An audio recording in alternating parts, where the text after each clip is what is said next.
And about house dance specifically, that was something also very strong with the music and the style itself, because I felt like, okay, wow, this style is, and this music is just everything that I know and that I love. There is like an influence from African, from hip hop, from Latin, from jazz, from tap, from floor. So it's just like this huge mix of stuff that I love, like all together. So it's like, woo, perfect.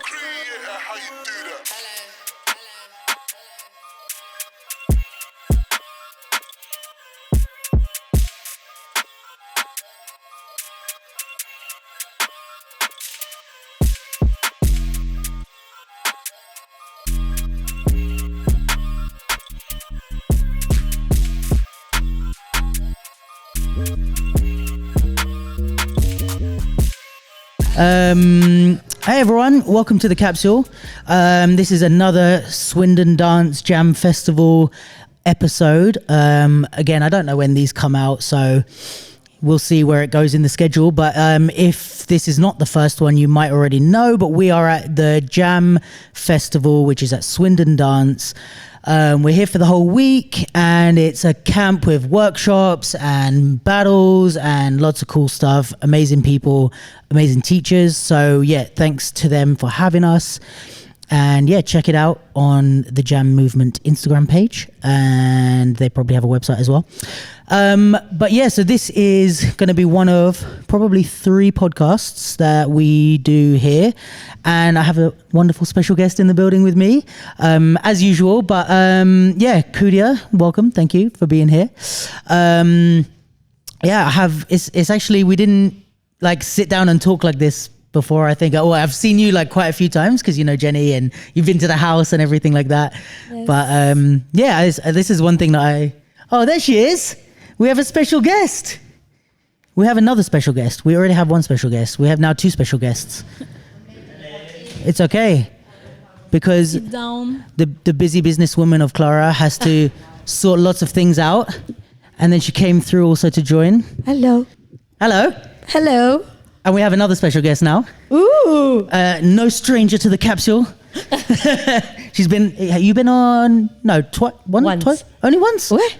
No. Yeah, I never sat on your couch. Only in the old place with the crappy setup. No. Crappy setup. Did we even, I'm not At the sure we big did table, remember?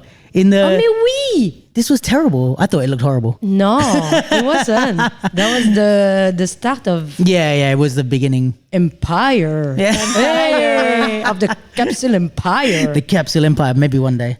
Anyway, it's lovely to chat to you finally, is the whole point. That's what I'm trying to say for the last 5 minutes. It's lovely to actually talk to you. So you're here teaching house at the thing, but what I think is interesting about you, and it's like, I mean, we've spoke about it with Jenny before, but like I know you as a house dancer, but you also do so many other things, and like the work with Crystal Pie, and like, would you say it's like contemporary dance to other stuff, or like how would you define? It's hard to define. And regarding her, it was more it was actually a mentoring program. Okay. It wasn't like a proper work. Okay. And in terms of style, of course, there is house dance, like so dear to my heart.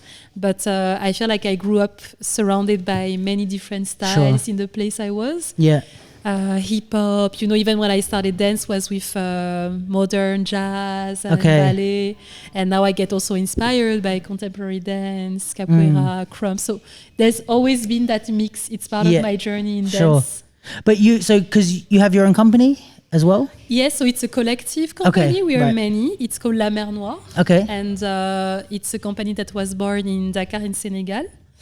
And we really created the company with the spirit of bringing hip-hop dance to the stage and being able to occupy that space as well. Yeah. So it was created in 2017, and we've done a lot of different things with the company. And right now I'm working on a project that is not collectively, it's more something that I lead in terms of the choreography.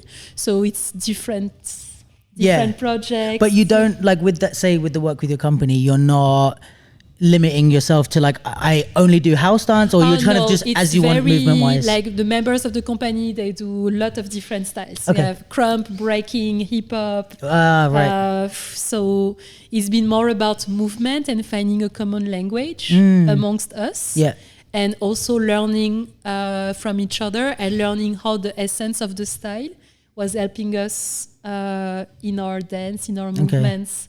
I don't know if that makes sense. Maybe a little bit abstract. Yeah. But this is dance, so. But we did like go together in dance and train, different styles and get inspired by the techniques and the values, the message of every style. So when you, I guess, because I think, Clara, would you say that you're more like when you choreograph, especially with like in the house and stuff, but maybe you're different when you choreograph by yourself, but like you work more with like house specifically? Or I've seen a lot of examples of like house specific. Yeah, maybe like if we stay like within in the house. Yeah. Definitely we would say we're using like in majority house, but maybe not literally house vocabulary, but definitely like the essence. And, and again, I think the creative part of choreographing for the stage is not only like to show what you know, but it's to show how you can use what you know. Yeah. So I think like that's the magic. I kind of feel like battles should be as well, but you know what I mean? They are. But I mean, like, I think they are in essence, but like, why I say that is like, I feel like sometimes in battles, it's about like, I know this vocab, I know, here's all the things I know. And it's like, for me, it's like, I prefer to see when people have that approach, but like the stage approach, but it's like, okay, yeah, you know how to do hip hop, you know how to do popping, but don't just show me vocab. Like, I don't know. This is my personal thing. Yeah. But so with you guys, like, I guess both of you like choreographing, do you, I guess, what's the approach of, okay, you have like a popping hip hop house people all, and you have to create something. So then it's like, okay, how do we all move together or create a show where we're all on stage, and then, but we don't all do the same styles. We don't have the same like specialities. We don't have the same strengths. So like, what's for both of you? What's the like? Because I guess even if we take the most house performance you've done, you even just like you, Frankie, Joel, and Troy, it's like you're all really different dancers. You all have your own style. So even with that, it's like, it's very hard to just say, okay, yeah, we're all going to do the same thing or whatever. So like, how do you both like navigate that, or like bring everyone together so that we don't feel like it's 5 different dancers on stage? We feel like it's one piece, you know? I think there's many, like maybe infinite ways to do it. And for example, sometimes we talked about the energy. That can be something that crosses many styles, and that make also something like the kind of that gives a common feeling to what we do, even though we're not doing the same steps. And also it taught us a lot to look at it in a trends, to look at all those dances and finding many things in common in terms also of the concepts we use, the images that we do. So it was actually a challenge to find a common ground, but it helped us to dig more also about our own style. So I had to know more about us to be able to also use it and cross over and go to something else. But I think it's a lot about, sometimes it's not even just about the move themselves. It can be the spirit of the dance. It can be the way the dance brings one individual to express, so there's so many different elements within the style that I think there is a lot of things to play with inside. Yeah, interesting. Besides the steps themselves. Yeah, right. Yes. Yeah. Definitely what Khoudia said, but also like I think if we take like in the house and including like Khoudia as well, it always comes from an idea more than a style at first, So a common idea. So something we want to talk about, either it's deep, either it's just like literal. Yeah. And we all agree. And I think the brainstorm of a piece is always about the ideas more than the vocab in it, or even the style, you know. And I think that there's that, first of all. Like, no, I don't want to say like the storyline of it, but the common idea. Yeah. And I think when you're working with people that you know, there's just a natural connection to movement, as in I know how Khoudia moves and Khoudia know how I move. You know? Yeah. So I think it's almost like we trust each other, like in the crew, to be able like to bring something that we know not only like everyone can do, but everyone can look good doing it. That's a good distinction, yeah. Because I mean, there's definitely like things that Khoudia or the boys like do that I can't do. Right. You know? And if we talk about like physical abilities or strength or whatever, but I think it's always, without dismissing those qualities or those strengths, is again finding not a middle ground, but like something that connects everyone. Yeah. You know? And that just gonna speak louder like on stage. Yes. Yeah. I do agree, and I feel also like to connect with what Clara is saying, that we enter that space with nothing planned in advance, or nothing, like we go there to create something new from all of the energies and ideas. So to explore that unknown, it's definitely making you within the unknown of the style and just the overall unknown of the movement and the idea that she said. So yes, because always new. It's always a new thing, you know. But I'm thinking also of like kind of young choreographers and stuff, and I think like I think it also the like UEL students and stuff like that, like the way that they would approach choreo, and like people that start like at the beginning, they're like, okay, I'm going to make a stage piece with like these people. And I think especially in the UK, because of our connection with the commercial scene and stuff, the temptation is to walk in a room and to have like steps finished, you know, and be like, okay, the choreo is 5, 6, 7, 8, 1, 2, 3, and then teach it to people. And then it's like, I think one of the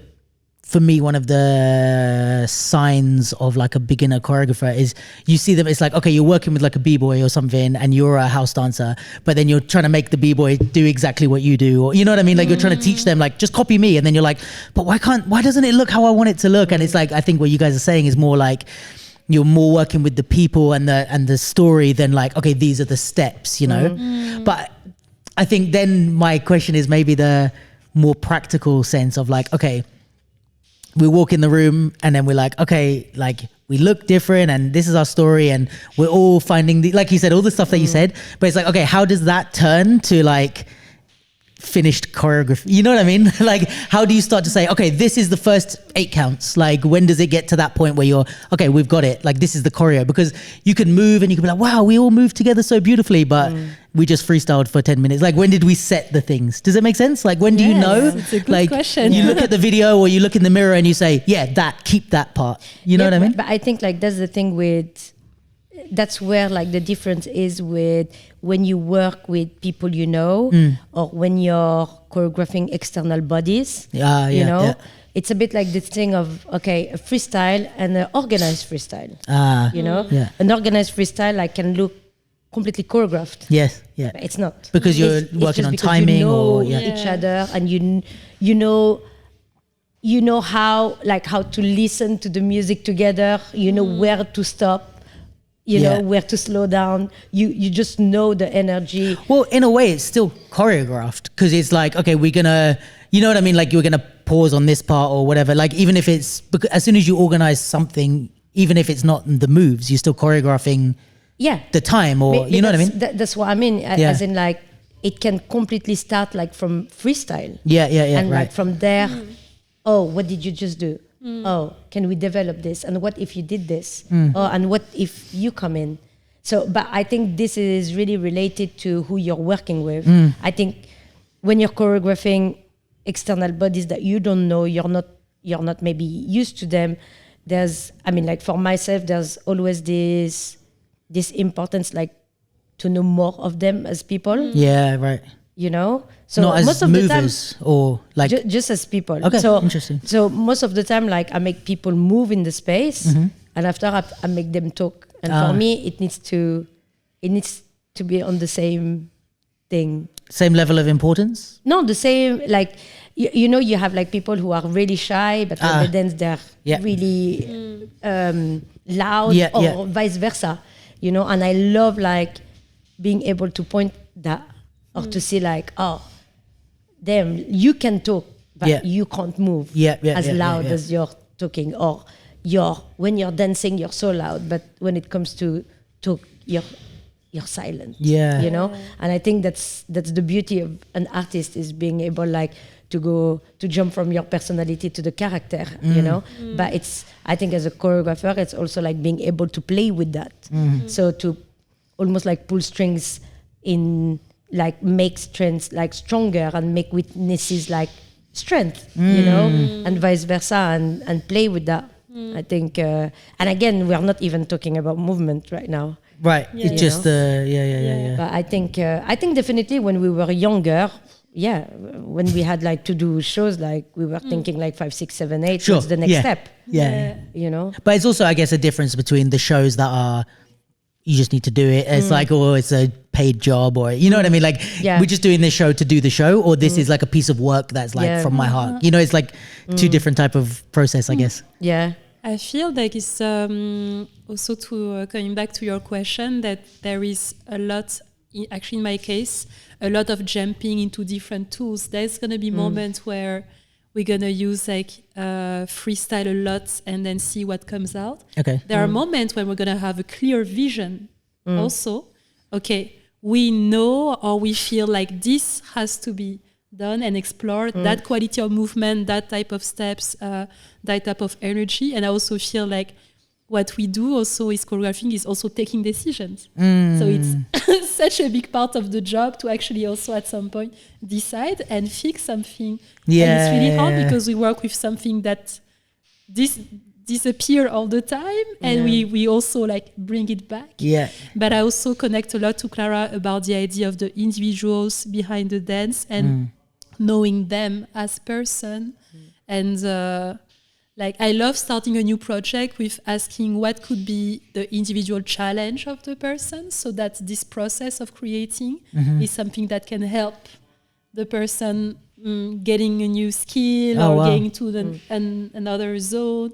I think it happens by itself, but the human person beside the dancer is also the material we work with. It's that's a nice way to say that. Our emotion, our stories, our past, you know, our experiences we bring into the stage. So definitely that's like such a huge material to work with. Yeah, and I guess also if you are a good dancer, you can kind of execute the movement, but if you want it to like come from the heart, it's like if you create with that in mind, they're going to perform it a little differently than just somebody just doing it like, Khoudia said do this. But there is no one way or the other, you know. Like we exist because of all this diversity of things. So true. I think it's really nice what you said. It's really, I never heard it said like that, but like the job of a choreographer is to make decisions. Like you're just a professional decision maker. I feel so. That side of it, like playing with letting go and also like taking acts and say, okay, we will do it this way. I was like ages ago, I was doing a residency thing with a friend of mine, and she's like a really experienced dancer and choreographer. And I was like, I'd done maybe like 1 or 2 things at that point. Do you remember Kino? That was it? And like I was like, because especially I was working with her and Naomi and someone else, and like they're like really good dancers, and I was like really scared and stuff, and I kept being like, you know, and I didn't realize I was doing it, but I kept being like, okay, well I think I want something like this, like what do you guys think, and like kind of like asking them. And at one point, like she's the most sweet, like nice, kind person, but at one point like I was like, okay, well what do you think? And she was like, I don't know, you tell me, what do you think? And I'm like, well, because I'm just, she's like, It doesn't matter what I think. You tell me what you think. And I'm like, oh, I think I want to do it like that. She goes, okay, let's do it. And it's like, she's making me like, you make the decision. Like, and we had like a long talk after that day, but it really like changed my mind because she was like, stop asking for permission. Like, I'm here to do what you tell me. And like, you know, we tried to have a collaborative process, but she's like, you're the choreographer. So don't ask me if this is okay. Like, if it's what you want, let me try it. And if it looks good, like you keep it. Like, and that's your job to decide it stays or it goes, you know? And I was like, oh, this like changed my mind. It also brings up like that question of having time for that process. Because we also like so many times in a very short schedules and, you know, like a short deadlines to make something. And it's like, you need that time to mature, let the idea develop and dig and research, and it's really hard to preserve that research time. I feel like for the performance, like, I mean, you're lucky when you do more than 2 performances, you know, and like, I mean, it's like anything, it needs time as well to mature, you know, and to actually like not think about what you're doing and fully like live a piece. That's a good way to say it. That's another thing. We also jump like from one piece to another. You know, to confront with an audience, get their feedback, and go on to the next with something new. To give it a life. That's true. So I just want to go back to come back here, but so because you said you started dancing not in Senegal. Yes. Okay. So you started dancing that and you did like lots of different styles and stuff like that. And just throwing myself around, doing stuff. That's good. And then, so when you got into like doing house, did you do a lot of, do you see yourself as like a person that's done a lot of battles and like that's type of the culture that you like, or you're more like, okay, I do it a little bit, but I prefer to express the style somewhere else, or... you mean in relationship to battles? Yeah, because we're talking a lot about creating and choreography and theater and stuff. So was the battles thing something that you're like, okay, I love it equally, or it's more like, it's not my thing, or where do you stand on it?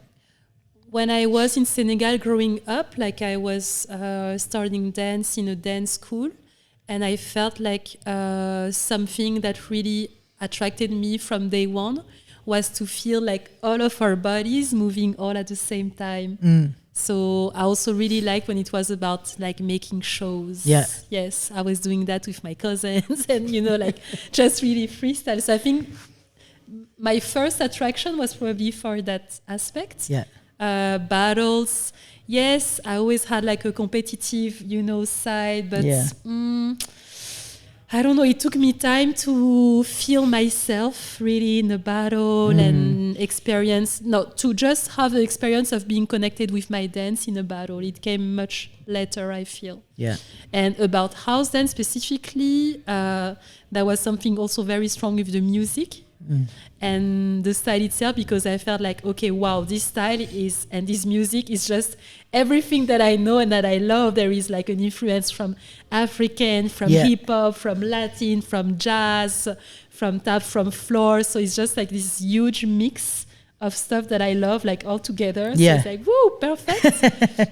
And because of in the house and the way like I also train first, I feel like connecting with choreography and exploring the dance in very like a collective, you know, way, sharing like that, and not necessarily starting with battles, has really led me to the vision of house that I have also now in terms of, I just love sessioning, practicing all together, getting inspired by the individuals. The battles are nice for the battle zone, but I love, you know, like going there for shows, creating, finding new movements with a lot of freedom. And is it the same? Because I guess, correct me if I'm wrong, but like what I've heard you talk about in terms of like the way you started dancing, it was a lot of like going to clubs and like the kind of more natural way to learn these styles, I guess. Is the same with house? Pretty much. Like you kind of got it by being in the environment where they're playing and then the battle culture came. I mean, it was pretty much at the same time, I would say. Also because of the age. But I think clubs first. club first because the first New York I was underage.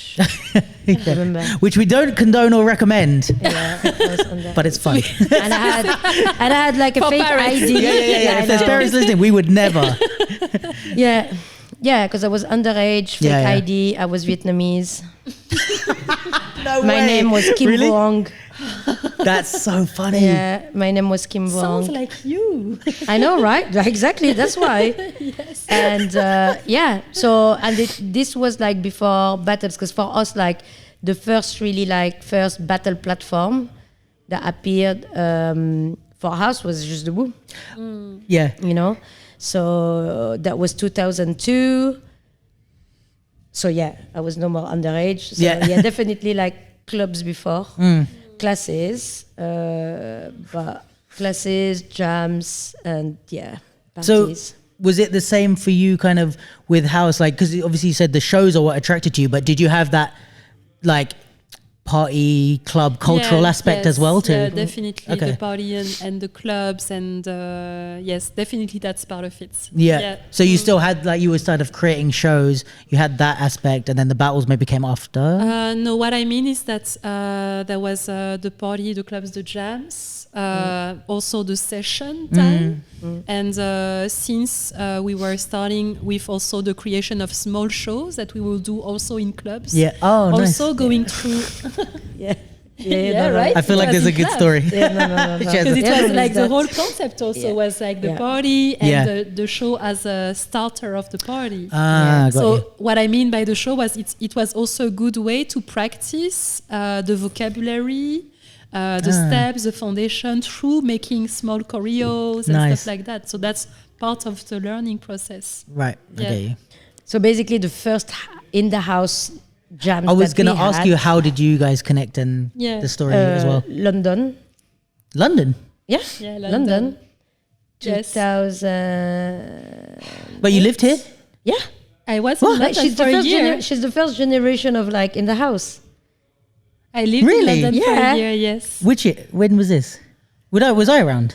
No, No. I met you after. No, but Was it like 2007. So we created maybe. 2007. 2007. because I remember yes. like, is it Sayaka? Yeah, and Sayaka. Sayaka same. was there. Okay, Yes, I we were in remember the same.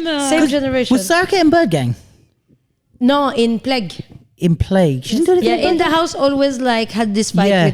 with Okay, we always like have this. because I remember Sayaka from because like I started at maybe mid 2007, and I remember Sayaka because I know she was in the choreo scene, so I saw her Yes, doing she was choreo doing a lot of stuff. choreo. Yeah, Yes. and then I kind of knew she did house, but I didn't really know about that side of the Yeah. scene. So that No, was, she was there. but she was the one like who Jenny. brought like punking. Yes. Really? Yeah, first. Yes. Wow. Yeah. Okay. So good in punking, Yeah. incredible. Yeah. Yes. So the thing is like what we used to do with in the house is that we would do like intensive workshops where each one of us would teach like one thing, either it's like floor, either it's like footwork, either it was whatever, and we had like these regular jams, maybe like every 2 months or some month, 2 months. 2 months I think, where it was based on the same formula of salsa nights. So we would start with a class in a club. Start with a class. Then DJs would come, start play. That's in such the a middle sick of the idea. night, there would be Party, like a showcase from in the showcase, house. Sometimes there would be like guests. Yeah. And then it's party all night. Why don't we do that anymore? Tell me. I would Find come me a to that. Find me a place. That's a sick Yes. idea. Ouais. It was though because such a good introduction for people to all the different aspects of it. Yeah. Yeah. You know? Yes. And it's, I like the idea of the like salsa later thing. on, not long ago, Floor to the Floor like started to do that as well. Yeah. Maybe not with the showcases, but definitely with the class at the beginning of the night. Of the night, yeah. Yeah, Oh, that's a good idea, especially because it's like, but it's club culture, yeah. Yes. you know. But I think So- sometimes, like, you know, you learn these, especially in hip hop, like like the hip hop culture, you learn these steps that you're told, oh, this is what we used to do in the club, or this is from the party, or and it's like, okay, go home, see you later. And it's like, all right, like, and then where am I supposed to use them? But it's like, it's like, okay, we're gonna jam like straight away after. Yes. It's like, oh, cool, I can play and It's hard sometimes to play to like explain that in class, because also we feel like, okay, in the class you come to gain like something very technical right on the moment, you know. And they want content as well, like sometimes, you know, like something that is just content to your dance, but that social aspects of it, and practice of the STEM within the context of a social activity is yes. But it's hard to teach, but it's also hard, like, I mean, you see in your class, for example, like loads of people are quite young, so I mean their social life like is maybe school and maybe social media. For real. Yes, you know, like they don't have the age like to go out yet. It's crazy because it's like, I feel like this is something really interesting now, that like the whole, in the last, I don't know, let's say 15 years since I've been around, like the age, the general kind of demographic of dancers in the like battle styles has dropped. Like I remember when I first started in like Madame Jojo's and all those times, right? It's like, it was over 18s only, but I never remember that being that much of a problem. It's like, even with Throwdown was like one of our battles that is like, was over 18s only, but it's like, okay, now and then you have someone like Sunny who pops up and you're like, oh, there's a little kid, but he was like one of the whole scene. And now it's like the most of the scene are under 18 and you get a few like, you know, older people. I think it's just like I think every 5 years there's this generational gap. Like kind of a generational turnaround, where like maybe some of the eldest stop or completely are in another career, still in dance or still artistically, but maybe not as visible. Then you have like maybe the youngest who are now like maybe settling and being on the front. So they have to settle themselves on the front, you know, so which take time. And then, so it goes, you know, it's almost like you you like rotate, a turnover. Again, it's the ecosystem happening. But now it's like, but it takes time to set. Sure, but it's also like, even in terms of like the cultural things, because even let's say when like the people who I consider like my generation, like when we kind of started dancing, when we came to like learn the styles or whatever, and then people are like, okay, well you have to like, this is like from parties and blah, blah, blah. It's like, we could also then be at clubs the next day and start to implement it. So even if it's not how we learn the dance, we were going out to like parties and bars and stuff. And you start to be like, okay, I see how this fits in. And it's like, even like, I don't know, it's like you find the versions that you're like, oh yeah, I do this step in a battle, but how can I do it in a club without looking like I'm trying super hard? And you find the middle grounds and all this stuff. But then it's like, okay, like you said, it's hard to tell this to some of the younger kids, because then it's like you have like a 12-year-old or something and you're like, yeah, this is in the club. And they're like, what even is a club? Yeah, but I mean, like, that's the thing, is like, I'm not saying I was going to club at 12. No. I'm not saying that. But like back then, there was what we called like après-midi, which is afternoon. You know, it was like a club. You would have like youth centers or at someone's house, and you would have a party. You know, and even that, like these parties where you were dancing, where you were socializing. So you still had the social aspect, even if it's not a club. Was you know, primary, it was part of our youth. You know, so really at a young age, like either it was there was après-midi for dancing, there was après-midi like for skating, there was après-midi for loads of things like to do.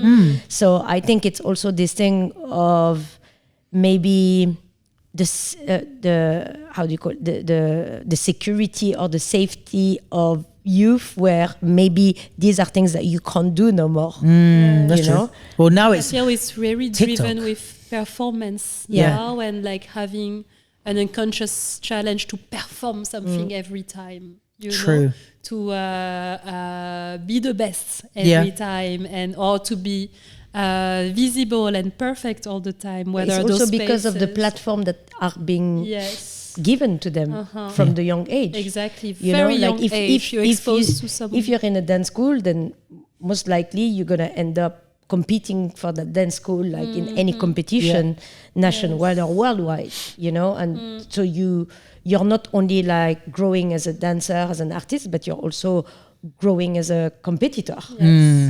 You know, and that's how you relate success to. You I know like what you mean. about winning or things like that. Yeah. Whereas like us, we just wanted like our parents to allow us like to go to Yes, to those worry, après-midi. and But I just have to because of the say, pleasure of that. the one thing that I like about, let's say something like TikTok, right? Where it's like, it does, because you know a lot of people are negative about it because they're like, oh, just anybody, like these people aren't dancers and they're doing these dance challenges, blah, blah. But it does kind of make a dance a hobby for everyone, which I think is a good thing, because it's like almost karaoke for dance. It's like, the whole point is like, okay, not that you're the best singer, but you just enjoy to get up there and sing. And I find that with TikTok, where it's like, take away the negative aspects, it is like any kid, it's like, oh yeah, like move your body and dance to a song, and can be your hobby, you know. And it's like, But it's the new social aspect of dance. Yeah. You know, I'm not saying it's the one, but it's the but biggest. it's one of and this is an example I always give, as in like, what do you call a social dance? Okay, you do a step, I follow you, you follow us, everyone follows us. Yeah. It's the same. Yeah.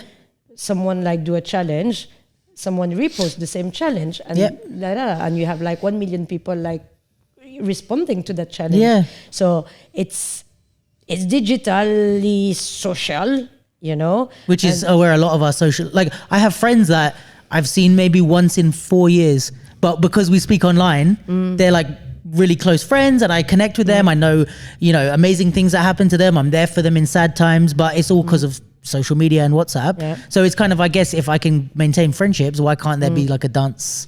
But it's just understanding what version. tools it is. I think Sure. it's more that, you Yeah. know, I'm not fond of it, but No, I understand like how influential it can be, Yeah. you know? Yeah. And somehow for some people it can be educational. Yeah, and I think You it's know? like, really, if we think about it, like of all the stuff that we like criticize kids for, or like we talk about like, oh, they're listening to drill and it's all about guns and whatever, it's like, it's the most wholesome thing that's popular in culture right now. Is like, what's the worst thing that kids are doing? Like, it's like, you can say, oh, it's bad for your attention span, or it's bad for like your whatever, but it's like, everybody, all these kids around the country are like, around the world, are like setting up phones and like learning a dance routine and performing it. It's like, this is like the most, you could be out there getting drunk and taking drugs, but it's like, I'd much rather you do that, you know? I know, me definitely, and that's viral. Yeah. And it's like the thing that's the most, Definitely. the most popular. I feel like it's also like without removing it, just for us to remain active in promoting just like the real, yes, as much as we do it, and to give it a weight as well whenever we can, whenever we have spaces for it. Yeah. But I think it's also just there. It's 21st century, and you know everything, so we cannot escape. But that we also have the chance to live that we have experienced that. So we can keep talking about it. We can keep promoting this space as well, and just do it as much as we can. But I think it's really this thing where you don't want to start like to sound like bitter, like, you know, as your parents like would tell you like, yeah, but back in the days, like, you know, like my mom would tell me like when I was young, like, why are you doing in your bed at your age? I was already fishing, and I was like, okay, but we live in an apartment in Paris. Like, where do you want me to go? But you know, it's almost it's this thing where like, oh, before it was better, or you know, and I think before it was better for us, because it's not, you know, about like before it was better. It's just about talking something universal, but without bringing it as, look, back in the days, before was before, and today we also have this thing. But I feel like, okay, living this in real life will always work. Yes, you know?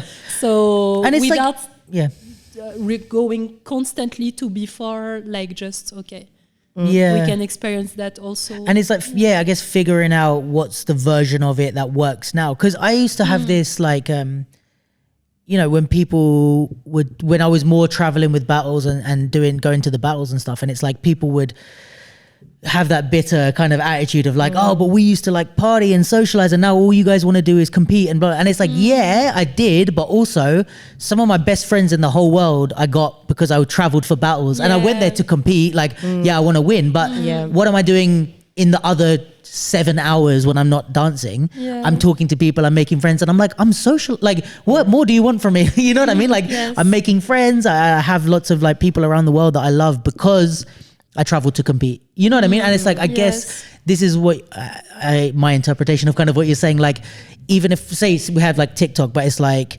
maybe there's to find the important parts of it, which is to make real friends and like, you know what I mean? Like, even if, okay, your thing is, I want to make the dance challenges and stuff. It's like, okay, maybe you know these influencers and you all speak and you all copy each other's dance, but like, do you go and meet up once a year? Or like, is there something that you can do to also have but the real? that's what is hard because we're talking about young audience. True. You know? So they can connect, like, now you can connect with anyone in the world. Yeah. You know? But you might not meet them ever. Yeah, true. You know what I mean? So I think there's also this thing of like being realistic about the fact that, of course, like this will never, nothing can beat like, in real life. you know, real life. But when you're not allowed to go out or when you don't have a social life outside of school, for example, or after school or whatever, then that's the only way for you like to socialize. It's better than no socializing. Sorry? It's better than no socializing. Yeah, as well. I think now the thing is like when you're getting too much used to that and you need to socialize in life, that's when it becomes awkward. But because you don't know how. Places like school and stuff, you can socialize. True. At school. Of course. Yes. Of course. But like that's the only real, and I've seen like kids texting each other like this. Yeah. Yeah. You know, like we're here, we're talking in real life, but we're liking each other things and commenting. I've seen that. But also though, You know? I think it's like, it's always like it's not one option. It's, you know, Yeah. it's a mix. But I think my thing with that also is like, maybe those kids who are texting back in the day would just be isolated because they don't know how to, like, they're anxious or they don't know how to talk so much. And 10, 15 years ago, they would just be the person that has no friends. Now they have friends, but they just, I'm going to use my phone to ask this guy or something. Right? You know what I mean? And I think it's like, yes, it can be too far, but also it can be really helpful that it's like, oh yeah, you have options that you didn't have before. Yeah. You know what I mean? And even my mum said this when like, about, I can't remember, about something like texting or whatever, but she was like, when I was a kid, like my mum would shout at me for being on the phone for hours. She's like, it's the same thing. Like I'm shouting at you for like, oh, you're always just texting. And it's like my mum shouted at me because I was always on the phone, and you're going to shout at your kids because they're always you know what I mean? It's just like the kind of, there's always something that is new that we see, you know what I mean? And it's like, I think even there's something where when, about technology, like when they went from the stone tablets to, you know, like literally like the stone, like really old. And when they started making books, there's like recorded of people being like, oh, books are gonna like ruin the kids, like learning, like they're not gonna understand how to, it's too easy for them to just read this thing. And like, so it's like, even from then, like people were worried about the something new. Yeah. So, and something new always scares somehow like a part of the population. Because it's almost like, okay, this is gonna be iRobot. Yeah. You know, it's every that, time. You know, because it's a new thing. But that's why I'm saying like, okay, definitely it's still like sometime like to see like the benefit of these things. And I think there's benefit of it. And maybe as well, like, in 10 years, in 15 years, you know, things that was created there that maybe right now people are pointing out, you know, there might be the next thing. Sure. You know? But I feel also we can like, because like there's also so many areas in the world where we don't have so much of that aspect and things, you know, like kids talk to each other, they socialize, they play with each other. I mean, of course, so everything is always going to be there, but yes, also in the context in which we are, you have to learn. There is a lot of influence from that technology, but it's also possible. And I feel also that now that we have this technology, since the possibilities are becoming higher, for example, now we are facing the fact that we are able to connect with the other side of the world. So before, maybe I just connect with my borough and that's fine, actually. It's just like the people I'm going to meet every day. Yeah. And now it's like more bigger possibilities. So we are, Yeah. Does that, but it's also like thinking of the device, like having an iPhone 75, it's not for everyone, but having a phone is quite accessible for anyone. Yeah. True. So it means you can have access to these things that maybe like for our generation, there were things, I mean, like, when I was seeing like friends with mobile, like back then, I was like, wow. Huge I want to be you when I grow up. Yes. I want to have that massive like phone. Yeah. But it's just these things where like these are things that and anywhere in the world, and like even like social classes like that don't matter in this, because like everyone can have a phone.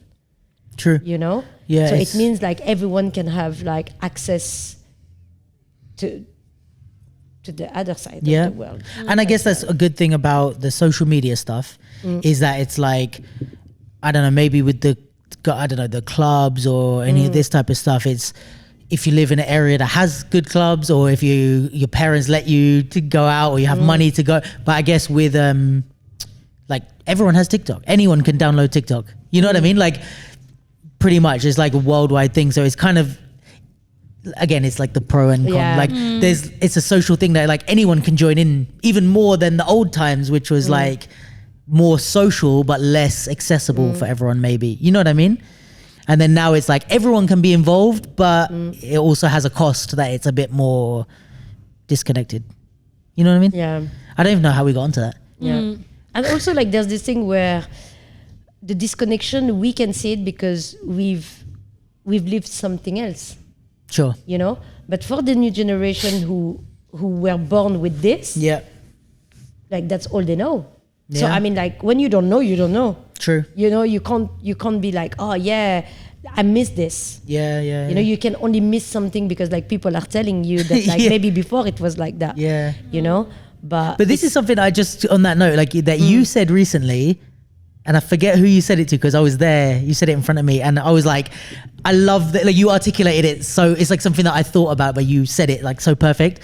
But it's like that we were talking about Trocadero or something, and like somebody, it might have been Lewis or someone said that like, oh, it sounds like you guys had all these amazing things back in the day and like not so much more, and you said to them like, no, it's just because we talk about it with nostalgia that like we had all these stuffs, but you guys also have amazing stuff now, and in the future you're gonna tell people, oh, we used to have this and we used to have this. It's like, I think this is one thing that's maybe a little bit unfair that we do, is maybe like, or not we, but like older generation people would be like, oh yeah, back in my day we had this and we did this and it was so good and we did this, because we're living it again in our head, but we're making the young generation feel like they were born at the wrong time and they missed I missed the good scene. And it's like, no, you're in the good scene, just it's not, we had our good scene, this is your good scene, your kids are gonna have their good scene. It's like you always make the best of your time. Adaptability.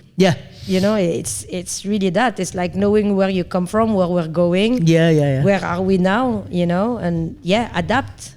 And also to enjoy living in the moment. You know? Like I guess like these things that we would consider like, I don't know, like for me thinking about you being at like the first Just Taboo or whatever, like this is like a really like probably like an amazing memory, and especially given where it's gone, you have that memory of like, I was at the first ever Just Taboo and blah blah blah.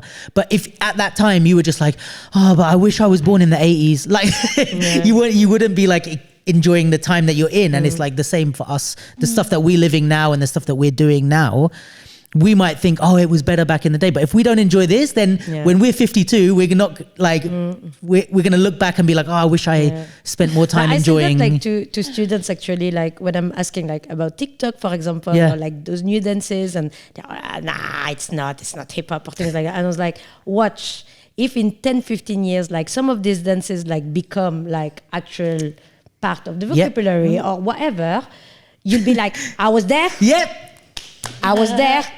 was there. This is so true. And this is something I'm always like telling them, like Yeah, but you need to look at what you have and what your generation is creating. Because it's not valuable now because it's now, but in 20 years, it's going to be history. Exactly. It's going to be hip hop history that, oh, remember when this dance challenge? And you're exactly right. They're going to be like teaching workshops of like TikTok dance. Yeah, like, I was there. I was. Because the thing is, we have this golden screen that we view things that we weren't there for. So when I think about even the stories that you've told me about like being in Paris and clubbing and blah blah blah, or even if we go even further back, like some of the styles being created and like Elite Force in the club and they're doing these things, right?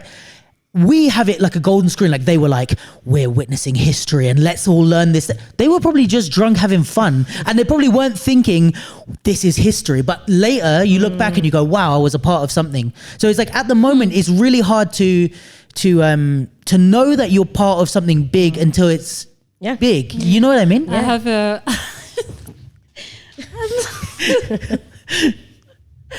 because like it's okay. I'm gonna try to explain this with my English.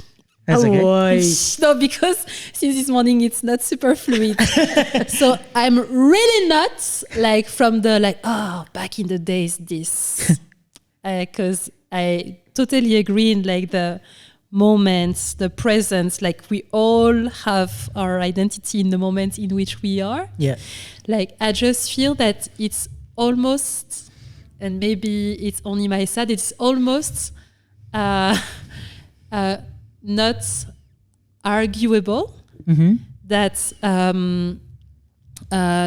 the feeling that we have, like I'm just talking about like dancing with someone in real life comparing to like the movement through the screen has 100%. not the same. Sure. So it's just like how to say that? I know that I have to accept, of course, that there is this TikTok thing, but it's also so much part of my DNA to keep like bringing, like pushing, for example, like in the class or whatsoever, to experience that a lot. 100%, first, and without excluding that, just trying, even if they're young, maybe they don't understand because it's not, okay, then they were never born like that, but maybe just at least try it and see. And it's not maybe over like a large number of people that you're gonna reach, or maybe just one or two. But I'm old school in that way, I feel. But I think definitely like dancing together, it's something that young people don't do and are scared of. Yes. Like that. And I don't think it's only TikTok that made that, I think music industry like made that as well. And when I say music industry, there's still like amazing like slow jams being created, but even me living in London, I saw the switch in clubs where you had, okay, we're in a club and like there's hip hop, there's all these styles and there's slow jams, boom, slow jams, get a partner, you're not slowing jamming on your own, Definitely. So it's like, okay, now it's slow jams. And I saw the switch of like when there was no more slow jams, the slow jams were remixed, so it was like, oh, okay, so now there's no more slow jamming. That's interesting. The music itself. Yeah, the music, to, like, and we're talking about a social like environment, where, okay, now we have like to go to a R&B night. Now we have to go like, to seek it out to a more. salsa night to be able like to dance with someone. Like, you know what I mean? It's almost like, oh, wow. So even in a space where you used to have like all genre of music for everyone and for the part of like really dancing with people, because the thing is like you're not only dancing with people on the slow jams, you're just dancing with people the all vibe the time. of the room. Now there's like more intimacy when the slow jams like came. But there was like all this emotional like elevator throughout the night. Like, okay, here like we shake our booty. Here like, okay, where's the hot guy? Slow jump. Like, okay, this is where I whine like with my girls. But now you go to a club. Yes, it's dry like that. You know, no, there's still nights that are good with that, but I think definitely like in that social aspect, there has been a change. You know, true, yes. so definitely there's like we can blame TikTok for all the mistakes in our life if you want. But I don't think like it started. But you know what? Generational. Yeah, and I think what I agree with about what you said is like 100% like I got into dance through battles. Like it wasn't, even when I would go to clubs and parties when I was younger, I didn't dance. Like I would go and get drunk, but I was really shy to dance, and I would just stand there because I didn't know how. And then I went to battles, learned about the culture and all the stuff, and learned the stuff, and then went back to the clubs, and I was like, now I'm a different person than when I was before. Yeah. But so I 100% agree, and I think the dancing together is a vibe you can't, even in a battle. Like even we found with the pandemic, like with these online battles, I was like, fuck these online battles, I'm not doing it. But like, because I couldn't get into it, and then being in a real life battle when somebody goes off and the crowd is feeling it, it's like unbeatable. Something like Summer Dance or whatever, where the vibe is like really good, is unbeatable in that, and the club. But I think how I would see the like TikTok and social media is not that it's like a replacement, but it's like an outside, how do I say that? Like before, let's say if you couldn't go to the club, or let's say to a battle maybe in the early days, if you couldn't get there, you were just excluded. It's either you were in or you were out. Now it's like, I think like, okay, there's the culture and the real life aspect, and then there's like another little gray zone. It's like, okay, you can't be here, but you can do the TikTok dances, or you can watch online or whatever, and then you're out. You know what I mean? So it's kind of, maybe for me it's like a sloping way to get into the real stuff. But if we keep this stuff at the middle, if we start to say that that's the real way to exchange and to dance, then I agree. Like I don't think that's good. But I think if we think of it as like a step down into the main thing, it's like, okay, you're not just, you have to dive straight in, but like go and do some TikTok dance. Oh, you like doing TikTok dances? Come and dance in real life. My question is a little bit about like the content that is mostly shown in the platform. That is not the battle or the club or everything. It's another type of content. True. So I still understand like the entry door. But is it an entry door to show that as well? But I think it's an entry door to movement and having fun with dance and everything. So, but the way I see is like, but I think this also then make it difficult, for example, in the class to make to also make them understand other aspects of dance. Sure. You see, and also stay open and curious to other things and not just. So I don't know. I think it's I agree with like the opening door, a bit the same like competition. Sure. As in like, okay, maybe they're not doing like specific styles or things like that, or and they're learning like just through choreography or whatever, but like we know a loads of like dancers that are now like talented like battle dancers that come from that type of like competition, Sure. So I think it's almost like, it's a bit like when we say like bad promotion is still promotion. If dance through TikTok like makes people want to discover more about hip hop or house or things like that, even if it's in the wrong way, then maybe these people on this platform, they know how to reach these people or these kids, and at some point, like if they want, again, the same way you were saying, like in a class, you might not reach everyone, but maybe you're gonna have like a kid that is gonna start when she's 12 and just continue, and at maybe 18 want to know more. And come like to your workshop. And I think also because I don't go to the platform so often, so this is maybe like the understanding that I had, that also the platform in the way it's created is also going to promote how to say that, gonna promote something that sells, something that has a lot of views. I just don't know, because I never go there. That's maybe why I just don't know if like the popular also content is maybe not just a quality content. Mostly it's not. Yeah, I agree with that. It's about selling and making a lot of views. So. But it also created new jobs. Huh? I mean, true. Being blogger, being like influencer, now you're getting paid for these jobs that never like existed before. Yeah. So I think it's, again, like either it's maybe not socially, but in terms of interest, economically, like all these things, professionally, you know, I mean, I have little kids, like when you ask them like what they want to do, like when they grow up, they want to become influencer, or they want to have like a game blog, or, you know, and these are things we're just like, what? Yeah. And I think I felt also it's maybe because like I had this distance from the platform because of the fact of sharing knowledge, and from that I'm not necessarily talking about old school. I think we have like just of course, knowledge of today, and like that goes with like passing on information. So I don't know to which extent the platform allows that sharing of but it's an entry door. And I think also I would say like anything that's gonna be like an entry door or like reach a lot of people has to, not that it has to be shit, but it has to be diluted. You know what I mean? Because like the accessible.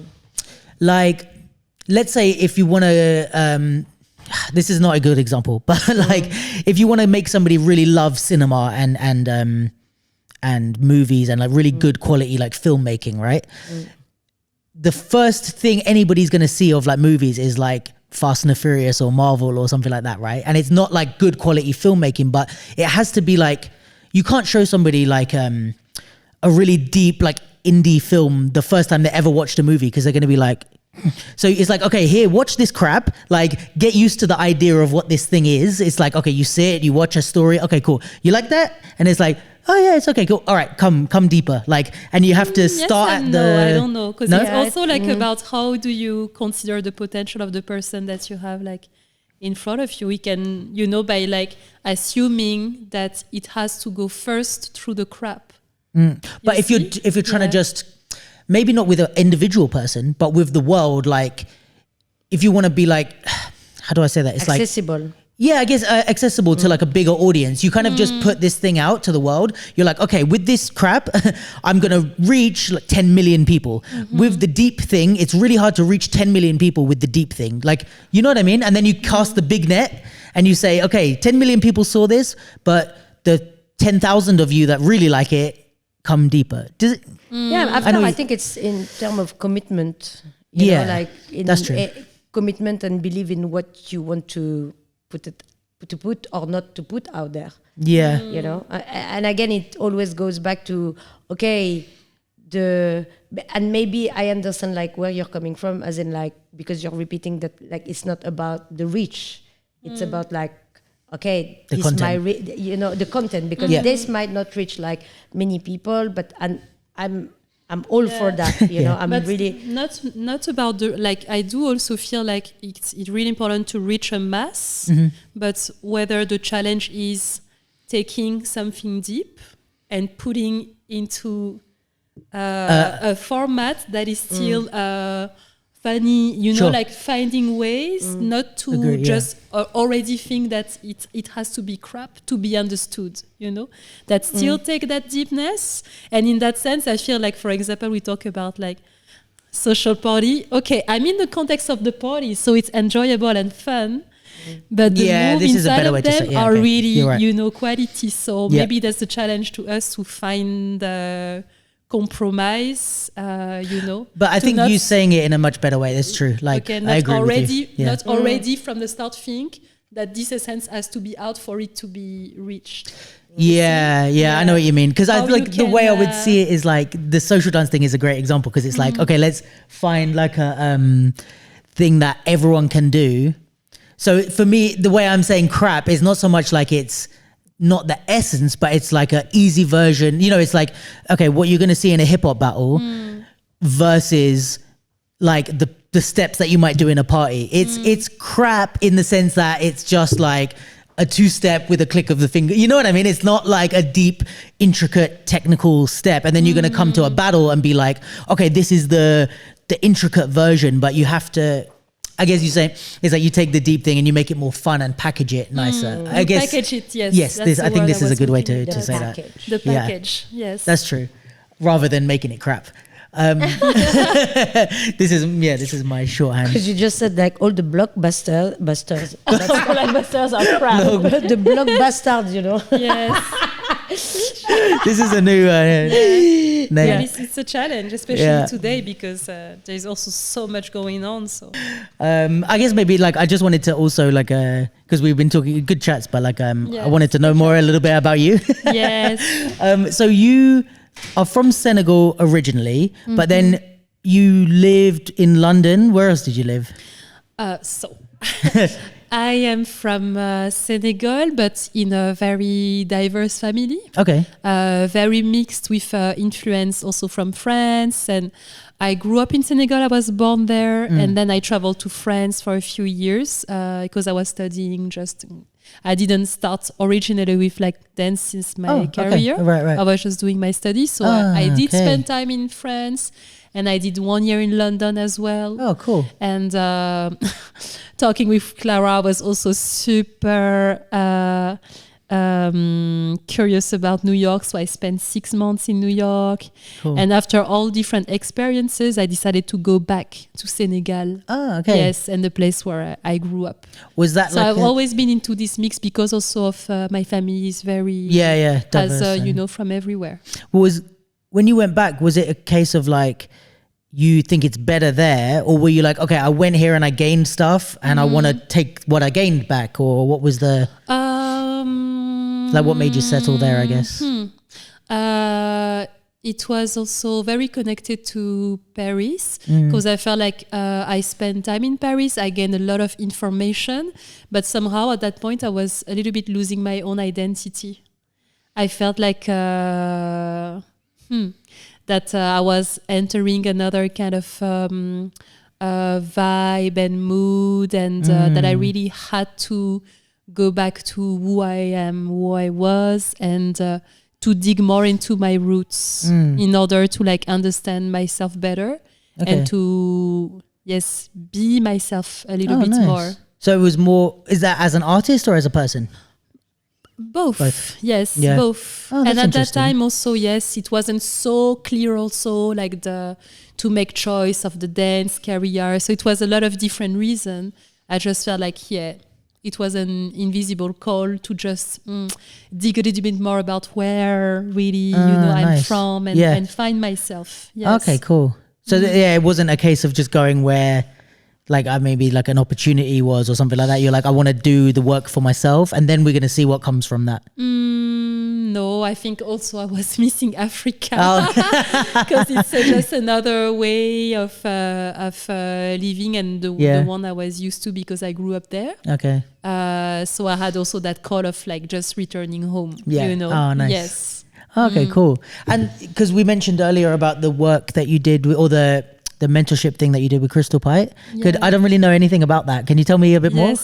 It was a 2 years mentorship program that I got from a foundation that is called Rolex Mentor and Protege Arts Initiative. Okay. So it's a foundation. Rolex, like the yes, that they have like a philanthropic program for the arts, where every 2 years in different disciplines like dance, theater, cinema, music, literature, they offer the opportunity to one artist to spend time with a more established mentor in a discipline. Wow. So it's just about spending time, talking about how we create, like how we do what we do, gaining exposure to how the person works, being able to attend his creative process, So it's been a lot about that, and I got offered that opportunity for 2 years. So I just spent time in the studio looking at like how she makes her craft, meeting the person she collaborates with, the dancers of the company, jumping in some rehearsals. And 2 years is a long time.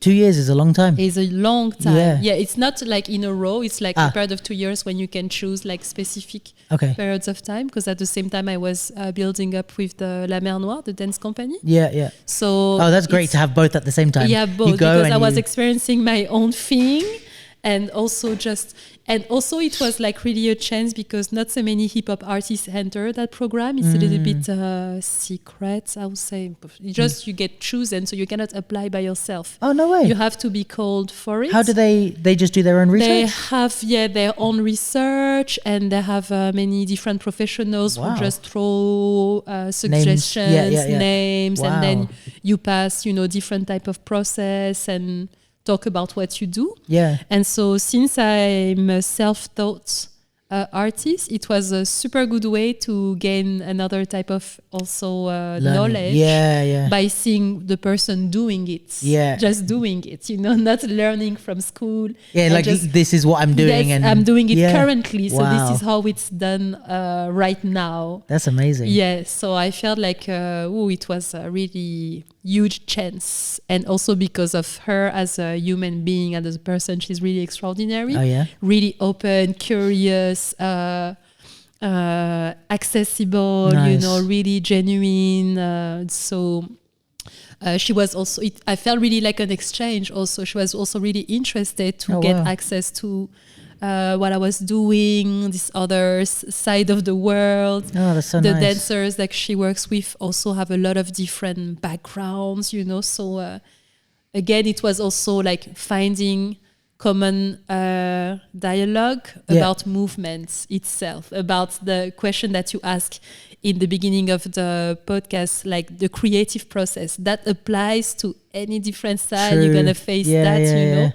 So it's more of a human dialogue about how we face that. Yes. I'm interested as well. Is there anything that you can think of just from the top of your head that like a big lesson that you took, that you were like watching her and you were like, oh, I never knew to do this, or I never knew that this, is there something that you really, a big revelation maybe? There were so many. Yeah, which one?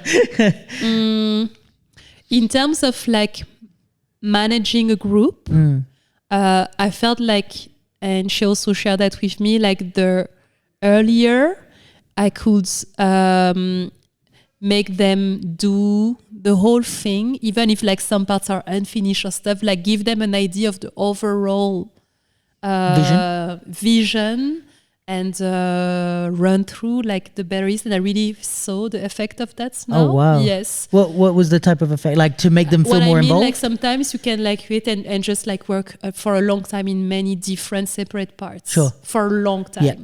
And I just felt like, okay, you have those separate parts, but the earliest you try to just like go through like everything all at once, the better is just... like they felt better? They feel better and thing connects and makes sense. Yeah. Better and not too late. Like the earliest it is in the process, the better it is. Oh, that's interesting. Yes. Because I guess experienced that a lot. Yes. Because I guess they, like as a dancer, you learn different parts, and then maybe you're like, I don't know if this is the beginning, the end, like where to just try, even if it's changed, it's raw, to just get used to doing everything, even for your stamina, for your understanding, for just feeling the connection, your memory, like so many things, that it was really helpful. And then just in terms of like body language, like the relationship she had in her technique with extension was really also useful for me, because I started to just think about making my movement bigger and stretching my body all the way through, and that required like another type of engagement and physical engagement with my body to train that way, to do everything, like much more visible, extend, be more at risk also into what I do. So this, I think, can apply to like whatever the style True. is, you know. Yeah. And did you do a lot of like physical dancing, or was it more like learning like theoretical? No, I was trying to jump in different things. I also did a lot of dancing by just like I had the opportunity to attend rehearsals. So sometimes I could watch, and sometimes I could just be on the side and Like learn something and experience the movements. You know, so nice. Yes, Sick. It opened up. Yes, a lot of new ideas also of movement, of skills, you know, just in terms of the technique. Oh, that's so cool. Yeah. And what's the, like, where are you have some things in progress now? Are you working towards some shows? Like, what's the... Yeah, I work on a show at the moment. It's a creation. It's named Oro. Okay. And I started this project 1 year ago. And it's a dance creation that I feel like doesn't necessarily have like a proper shape. Okay. It's more about meeting dancers in different countries. Okay. Mostly Senegal, France, and Canada, and meeting dancers who are like going on the way to this creation scene and not yet like super professional with years of doing it, and exchanging with them a lot about their empowerment, you know, their projection into the future, and creating collectively with them. Oh, cool. So this process started a year ago, and now the show is like close to finish. We're working on the last act. How long is the whole thing? It's 50 minutes. 50? Oh, yes, nice. 50 minutes. And you're going to all perform together? Yeah. Oh, sick. But there is a group that danced and performed it in Senegal. There is a group that also like learn their parts and keep making it in France. So the show is traveling.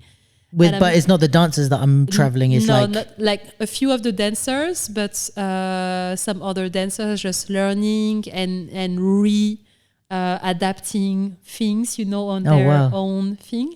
It's a show that is also very connected to the act of speaking. That's communication. All right. What's the word? The name of it? Oro. What is it like about oral, like something Oral, like that? Like Oro has been the roots of the word for like oral thing. Okay. But you can find it in Latin language, but also in the Yoruba culture, which is more in the central part of Africa, in Nigeria, which is also about speaking, but speaking in the sense of putting something to life and giving it existence, you know. So you exist because it's like this podcast, you know, we name things, we give them life by speaking about it, you know. Oh, I love that. Yeah, so that's so cool. It's in the making, and it's taking a lot of my time. Yeah, I bet. But I discover a lot even about dance, because when you create your own, you have to research, dig, work with other dancers, go and explore some things that you're not used to do. And